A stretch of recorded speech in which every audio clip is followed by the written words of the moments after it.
Komisi Pemberantasan Korupsi bakal mendalami dugaan tindak pidana pencucian uang Wakil Menteri Hukum dan Hak Asasi Manusia Edward Omar Sharif Hiaryej atau Edy Hiaryej. Kami pasti akan kembangkan lebih lanjut pada dugaan pencucian uangnya ke sana, ujar juru bicara KPK Ali Fikri kepada wartawan Selasa 5 Desember 2023. Dijelaskan selain mengusut kasus dugaan suap dan gratifikasi, KPK juga akan mengembangkan dengan menerapkan TPPU dengan tujuan memulihkan kerugian keuangan negara yang ditimbulkan akibat tindak pidana korupsi.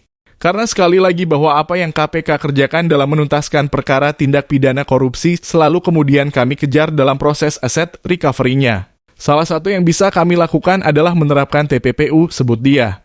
Untuk itu Ali meminta masyarakat menunggu dan mengawal proses penyidikan yang dilakukan tim penyidik. KPK berjanji akan menyampaikan perkembangan penanganan kasus tersebut.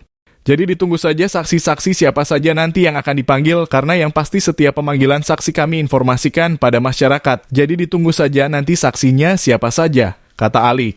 Pada hari Senin 4 Desember 2023 kemarin tim penyidik memeriksa Edy Hiaryej dalam kapasitasnya sebagai saksi untuk melengkapi berkas perkara tersangka lainnya.